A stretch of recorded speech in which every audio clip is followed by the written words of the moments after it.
Very proud ako at kabilang ako sa isa sa pinakamatatag na show sa GMA7 na nagpapasaya ng maraming tao, na nagpapatawa ng maraming tao. Very proud po ako. 15 years po. Nagsimula po ako dyan. 40 plus lang ako ngayon. 50 plus na ako. Pero still, hindi pa rin nawawala yung mga sumusubaybay. Yung mga nagmamahal sa amin, lalo na po sa mga pamilya, may mga bata. Very wholesome yung show, kaya maraming natutuwa at maraming napupulot na aral. 15 years na po kaming nagbibigay ng mga gandang aral sa mga tao. Maraming salamat po. I'm very proud na kasama ako sa Pipito Manaloto.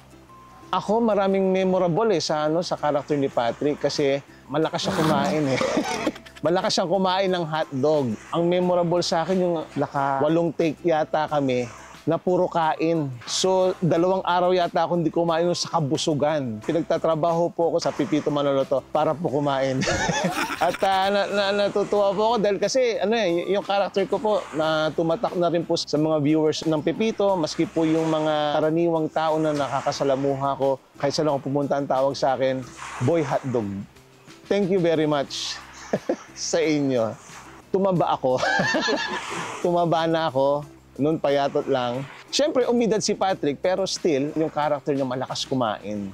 PG nga minsan Kasi, siyempre, alam mo naman si Patrick, hindi naman galing sa mayaman na pamilya yan, sa medyo mababang pamilya. Gusto niya matikman lahat. Talagang pag nakakakita ng pagkain, parang nanginginig pa para makakain lang. At mahilig po mag-take home yan.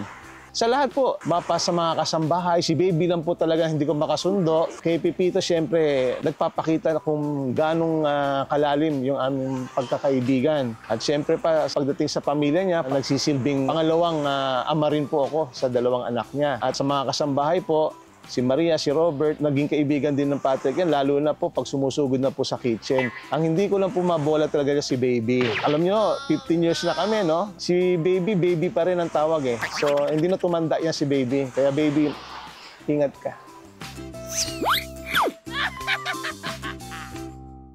Mahalagang paalala, ang Yulin ay hindi gamot pero nakakagamot sa anumang uri ng lungkot at pagod. 1 click lang, subscribe na!